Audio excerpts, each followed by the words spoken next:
How different is Jalen Daniels this season? It just seems like he's taking care of the football really well and just making some good decisions. And I'm not so sure that he wasn't doing that a year ago. Just sometimes it's happenstance that you get a tip ball or you get some things. But um, when he's playing really well, these guys are as efficient offensively as anybody.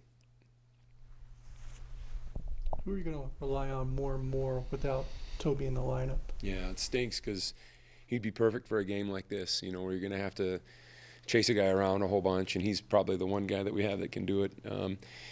It's interesting because Ryan Davis, we hadn't seen him. He just wasn't healthy early.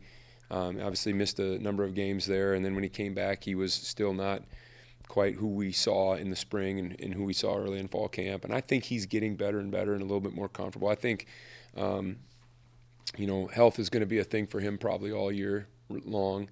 That he battles through and gets through all weeks. He never complains about anything because he's just a tough, hard nails kid. But Ryan is certainly one that I feel can win one-on-ones against anybody he goes against. And Jordan Allen's been playing more and more.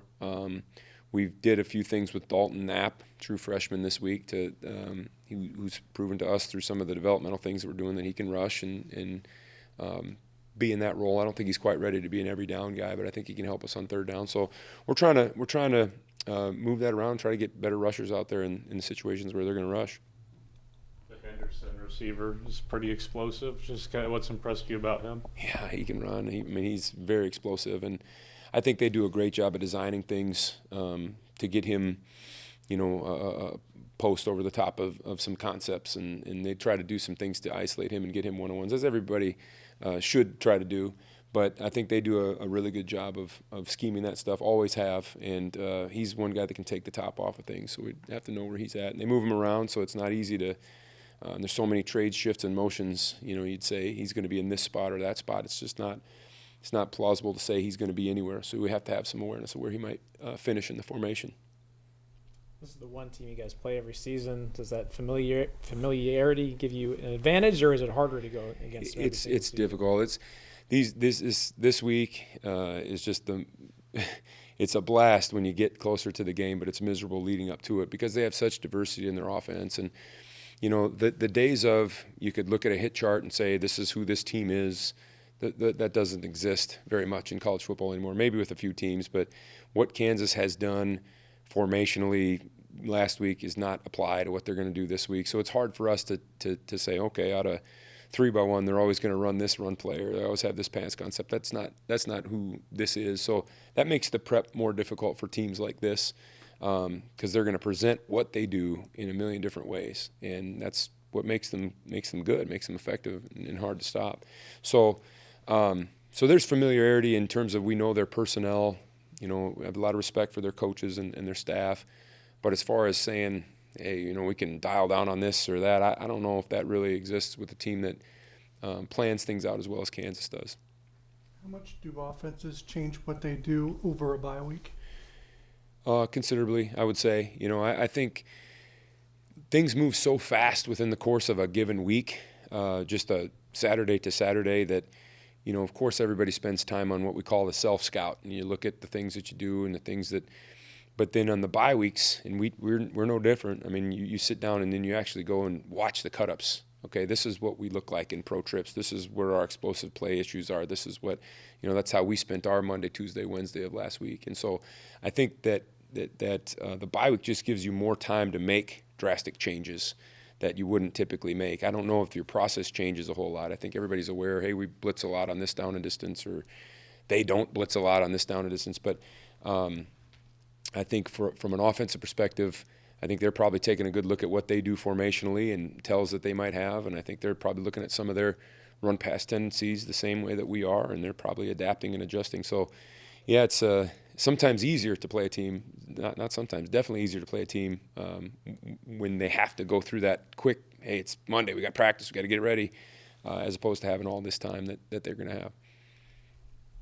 Don't hear much about the run. Everything's talked about Jalen Daniels so much. Just what's impressed you about the ground game that Kansas has? Yeah, those are good backs that they have, and I know that they've been banged up a little bit at that position, and everybody talks about Neal and how good he was, and he was, deservedly so, but But Highshaw's been playing there for a long time, and he's got a lot of yardage and played a lot of games, and that is still a really good 1-2 punch that they have. And I couldn't tell you, honestly. I don't pay that much attention to the numbers that they're putting up, but I know that they can run the football on people. And I think, again, schematically, they do a great job of getting isolations and getting edges and getting numbers. And those are the type of bruising backs that can make you pay if you're not running your feet through contact. Did you find anything unique or special that you can duplicate against TCU that went to some of those defensive touchdowns? No, I mean, we're just emphasizing the heck out of it, and I'm telling these guys, man, if you shake somebody's hand, you better be punching at their hands. I think that's it's just been an emphasis point for us, and right place, right time. Great plays that were made, but I think TCU. I think there was a couple of times. One time that I think the quarterback was a little surprised by the coverage that we were in that led to a pick. I know one time it was a tip ball that we were running the football and just hustle stuff. And I thought Wesley Fair's touchdown was just a really smart football play. That was kind of a 50-50 deal that he, had the presence of mind to scoop and score. So we're talking about it a lot, and we're trying to create opportunities is how we put it for them. They don't just fall into your lap. You got to create them. If you don't, you're not going to get strips unless you're stripping. You're not going to get interceptions unless you're, pointing your toe and planting and driving and working off of platforms. And so there's coaching points that go to those things, but that's all we can do, and then hope the ball falls in the right direction. And I think the other thing that the underrated thing that happened last week with some of the interceptions that doesn't get noted is I thought our D-line was really disruptive. And that's the other thing that we probably didn't get in the Baylor game. We didn't get in some of those earlier games where I thought the quarterbacks were pretty comfortable standing back there. It's hard to throw. It's hard to complete passes in 7-on-7. It's 3 times as hard to complete it when you got 4 dudes just rushing, and having success rushing, and you're getting hit and you're getting knocked down.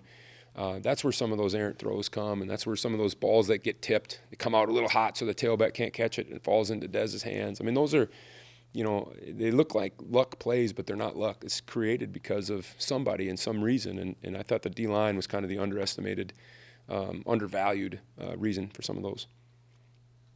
Do you still work on scoop and score drills every week? All the time. We're punching all the time. We're all those fundamentals, and that was cool about the bye week too. We just got to go back to square one with a lot of those things. Fall camp, we call it city ball and country ball. Sometimes we just roll the ball out there and we say, if you're nobody around you, you're in the country, you scoop that thing up and score it. And we do it hundreds of times. And sometimes it's, a bunch of people around you, and we call that city ball. And you just cradle that thing, get on your side, and hang on to it like it's money. And that's fundamental third grade stuff, but it applies at every level of football. As a defensive coordinator, do you like a wet game? Because it could rain. Well, if I'm in the box, I don't mind it. I don't.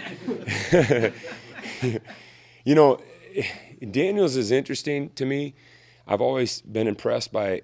Sometimes he just holds the football so loose, and I don't know. I'm sure at some point I've shaken his hand or whatever. But he must have just the strongest hands in the world, and so.